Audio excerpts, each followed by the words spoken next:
Thank you for joining me. I'm Gord Long. A reminder before we begin, do not trade from any of these slides. They are commentary for educational and discussion purposes only. Always consult a professional financial advisor before making any investment decisions.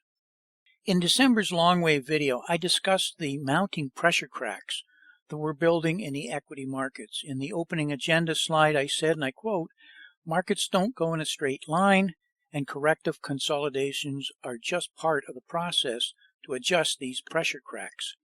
I went on to say we would soon know better if we are going to see the imminent and significant correction I was warning of, and that any consolidation is more likely to now be contained by the 400-day moving average. You can see that this is what has occurred. It did break the 400-day moving average shown in black when the Saudis effectively announced a price war over the weekend, and the market quickly crashed through the 400-day moving average, which was temporarily holding the escalating coronavirus panic in the biggest point drop in history. Our long-term Fibonacci model, which we have shown consistently over the last few years, has so far held the drop to just slightly above our red parabola projections. We will soon see central bank and government responses in the form of monetary and fiscal policies, as we have consistently said were going to inevitably occur to keep the system on what can best be described as life support. I still believe we eventually are headed higher in a last gasp, but the damage that has been done will turn out to have been fatal for the confidence and belief in the central bank policies. In this session, I want to focus on the damage that is being done by what can only be described as a historic global demand and supply shock. One or the other is unparalleled, but both together is still altogether another matter. As such, I like to discuss the items outlined here. I have shown this chart continuously since Q4. Why I show it again is that I believe we have now arrived at the inevitable stability test that I warned of. We are at the beginning of that test as the powers to be begin shooting their desperate fiscal stimulus bullets, bullets that may draw out the test but will end with a fiat currency failure and the forced and painful shift back to the constraints of sound money. The smart money has been acting accordingly for some time now, leaving the markets to be artificially held up by government liquidity to support over-leveraged positions and stock buybacks in the greatest debt for equity swap in history. A strategy which will be completed by central banks eventually buying stocks, as the Bank of Japan and the Swiss National Bank both are aggressively already doing. The Bank of Japan now owns 80% of all ETFs trading on the Nikkei and are rumored to want to start buying the underlying stocks directly. Fed member Bullard last week, in setting the stage, talked publicly that this is something the U.S. will have to consider if a situation arose that merited it. This was no idle statement and can only be considered as advanced public conditioning. I sense there is a lot more going on behind closed doors than just solutions to liquidity shortages in the repo market, credit contractions in the lending markets, the global ramifications of the coronavirus pandemic, and the collapse in the energy market. This chart glaringly offers evidence. Why? Even with the central banks reversing course on rate tightening, stopping balance sheet reduction, started pumping over $300 billion per quarter into the financial markets, and even with 50 basis point panic reductions we saw last week by the Fed, do we see the financial conditions index tighten? Not just Bloomberg's index, but also Goldman Sachs and even the Fed's, all slightly different ways of measuring it, but all telling the same story. We are now back to the low it hit during the panic conditions of the stock market sell-off on Christmas Eve 2008.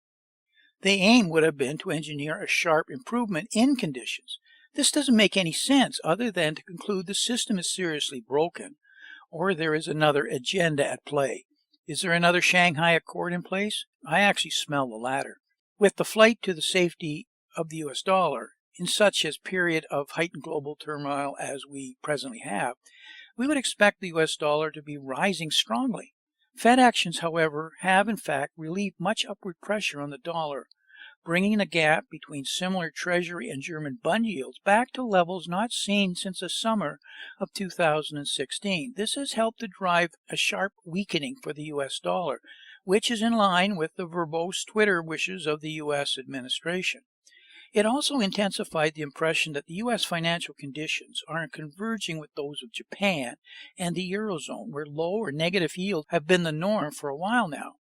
The only way out of the current mess is currently perceived to be massive fiscal spending, financially enabled by NERP or zero rates for sovereign government debt incurred. Is the global problem that serious? The answer is yes. The coronavirus, or COVID-19, is only the tipping point of the iceberg, but let's start there. If you live in the U.S., the news about the coronavirus gets seriously worse by the day, but it's only when you actually look at the situation on a global basis that the problem really resonates. I went to the World Health Organization site and was stunned at the rate, scope, and penetration of this virus. I encourage you to go to the site. The URL is shown here. I am sure the numbers and situation will be much worse when you listen to this video. The problem is only beginning. I'm sure it is going to be a massive issue through Q2 and Q3 before we get it under control and it subsides. There is every confidence we will eventually control it. However, not before the shock wave it creates has had unimaginable impact on both economic demand and supply. Even initial indications suggest a approximate $7 trillion in global economic impact. I suspect this is seriously low. Shown here is the GDP impact from a Bloomberg modeling attempt. Bloomberg says in their model that virus cases and death could soar across all major economies and cause one of the most massive economic shocks the world has seen since the 2008 financial crisis. In this event, global growth plunges to zero. The US, Europe, and Japan dive into recession, which would trigger a massive multi-trillion-dollar hit in global output. Last month, Michael Every of Rabobank laid out his 4 scenarios for the virus's economic market impact in the bad, the worst, the ugly, and the unthinkable. In an updated post on March 4th, Every said it's getting the ugly. As this scenario foresees, the US, UK, and Europe were infected too. Naturally, this implied a deep global recession is coming, and it appears the world is just one step away from the unthinkable, which Every describes this scenario as a global pandemic that only has been seen in Hollywood movies. The ravages that it has already caused to China's economy are now coming out. Factories have been closed and manufacturing PMI had plummeted with even the early January numbers. Services were just as bad.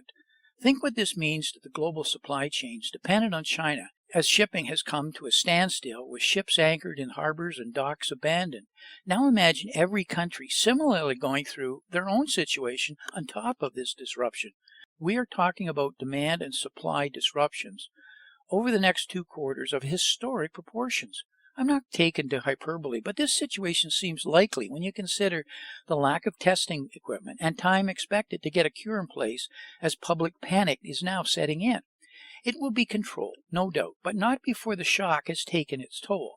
In the earliest stages, we are already seeing the global fallout with availability and delivery times being immediately pushed out in a modern world of just-in-time and Kanban inventory supply chains. This means shortages and price increases. The global supply chain has never been tested like this. I'm already hearing politicians stunned to find that over 95% of all U.S. drugs are now dependent on China in some way. The impact to the U.S. health delivery system alone has become shockingly evident, as many now see the reality of globalization and its underappreciated dependencies. This will become the new political talking point for populist nationalistic programs in the future. The shock I'm witnessing of how rapid the cross-market impact is adjusting is simply startling. All these areas and sub-areas which we track closely are quickly heading towards uncharted areas. Liquidity pumping by the powers to be are not going to stem the problem. As UK's Bill Blaine commented, and I quote, "It is like painting the hull of a capsizing ship. It is of little value. Yes, it will alleviate some of the damage, but will in reality only compound unresolved existing monetary and fiscal problems in the longer term." Taking only the credit element of our tracking, we see a cascading effect underway. We warned in our newsletter mailing earlier this month that the movement in credit default swaps on a sovereign level used for hedging protection was exploding, and which warned of the degree of seriousness of the problem. At that time, default swap pricing was up, as shown on the left, by 1/3. As we go to press, those numbers are up close to 100%. We have never seen this type of explosion, even in 2008. That is because this is a global, not a Lehman moment, and its possible global impact. The pricing of risk in the form of options has exploded, as is seen by the VIX at over 60, not seen since the VIX Megadon we witnessed in the fall of 2018 during the Mnuchin Christmas massacre, going to a sudden evaporation of liquidity. Bloomberg notes that alongside the surges in FRA OIS, a significant reason for the lack of depth in bond markets is the emergence in stress indicators of uncertainty about what the Fed will do next. One example is the fluctuations in liquidity in the financial system. Liquidity strains of the kind where people are once again looking at overnight funding markets are unleashing deep-seated fears that the coronavirus could lead to the same dislocation of financial markets that we saw over a decade ago. The worst case scenario for the market is that the dollar liquidity shortages start to emerge, putting leveraged borrowers into jeopardy. That's precisely the risk JP Morgan highlighted when discussing the cracks emerging in the bond market. The end result is a near record surge in volatility. The Bank of America Merrill Lynch MOVE Index, which measures price swings in treasuries, jumped to the highest level since 2009 on Monday. Treasuries have never fallen in yield this fast nor to this level, with the 10-year U.S. Treasury touching just over 30 basis points. Our proprietary yield indicator, which we send out in our newsletter for you to track, shows that there is a clear sequence that occurs before a recession is triggered. We're waiting on that trigger, but now feel it is near certainty, which further compounds this already dire situation, a situation where the central banks will no longer have the ammunition to fight. This is why they know zero-bound conditions to support massive fiscal injections, not just monetary QE-like programs, are the only course of action left open. Expect central banks to become guarantors of financial instruments through a whole raft of untested and unproven facilities, as the 13 facilities or so were called in the 2008 financial crisis. There is almost no doubt that a recession, and possibly a global one, the first of this millennium, is in the offering. I'm pretty confident that when it is announced, which is long after the fact, the cusp will be Q1 2020. I've long held that the most evident problem in the financial markets today is centered within the degree of corporate debt being incurred for stock buybacks in a massive debt for equity swap. Nowhere is this more evident than in high-yield debt, which dominates much of the financing needs in the energy sector. The problems in the high-yield junk category are only beginning, as we see it has now broken its long-term support, which the central banks have treated as these highly leveraged participants' marginal line. The next two charts more effectively illustrate this. I previously showed the dramatic increase in protection costs for foreign bonds in the form of credit default swaps. They have exploded higher, but not even close to those shown here for high yield and investment grade shown in red and green. Importantly, they mirror the VIX, also overlap, the VIX being the measure of option pricing as a way of pricing risk. The second chart is a ratio chart in black of risk versus the S&P 500. It leads the S&P 500 shown in red. The dramatic risk movement in risk pricing is suggesting an S&P 500 pricing target closer to 2450. Ouch! A key gauge of banking sector risk has soared to the highest level since 2011. Banks have been leading the equity drop, with many down 30 to 40% from their highs. I'm not expecting a 2008-like banking crisis in the big banks, but I am in the thousands of smaller banks around the world as the crisis continues to unfold. The picture I've painted so far is obviously frightening, but now let's begin discussing where the real issue lies that the powers to be have little to no control over. To begin, let's understand that markets react differently than the actual events that the markets react to. The markets react quickly in anticipation. They also often overreact. The actual impact is normally not as bad as initially priced, but takes longer to unfold and is still going on after the markets have moved on to yet another concern. Often the area under the curve is much larger in total impact economically than the markets ever continue to price in. The markets react emotionally to excesses in fear and greed. There is little doubt that fear over the coronavirus and turmoil in the oil markets has taken fear to extreme levels. Normally, this is when you buy, when blood is in the street, as they say. That may be the situation as the central banks and government are soon to fire their remaining bazooka munitions. Markets will react as bear market counter rallies are always the most violent. My view is they should be fated when the initial euphoria wanes. Why? We are in the midst of something we have talked about before. We have nearly 10 years of policies in the form of QE that effectively were about pulling demand forward. As would be expected, that demand pull is now falling off. Meanwhile, we've had massive global build-out in supply, a build-out to match an artificial demand, and their total cumulative expected market shares would be thousands of percent, something obviously can be expected to give. This is all the price of global monetary malpractice for a sustained period of time. However, the unexpected global shocks we're now experiencing have impacted global demand and supply in an unprecedented way. Other than hoarding, normal demand has stopped, with streets, airports, and public venues empty globally. Suppliers have shut down their factories and sent employees home. The supply chain's just-in-time inventory management is forcing this in many situations. We've never witnessed such a thing in the new world of globalization and its interdependency. We also have the beginnings of mismatches in demand versus supply, which will lead to shortages, which will lead to price gouging, and possibly an artificial inflation shock. This shock may turn out to be a crippling death blow. If it isn't this, it will be a slowing or stoppage in buybacks. I have shown in previous videos that the equity markets have become almost totally dependent on buybacks for their support. What we've discussed is going to critically impact cash flows, both in the form of money to sustain overhead expenses and money that was used for buybacks. Borrowing will be required to simply maintain operations. Remember, between 10 and 20% of all corporations, according to the Bank of International Settlements, are now zombies or companies that must borrow to maintain interest and debt payments alone. The coming global supply chain shock is historic and fits within the stages and levels we've laid out separately in recent videos. The shock may simply be the trigger, as the coronavirus is the catalyst on our accelerating roadmap to a global fiat currency failure. A major shift to fiscal from monetary policies initiatives are likely to turn out to be the marker of the shift from gluttony to abuse. The next stage will be lost confidence on our fiat failure roadmap. We have the underpinnings of a crisis of trust that we have argued will lead to lost confidence, which will lead to reduced risk-taking, which leads to less investment and stagflation.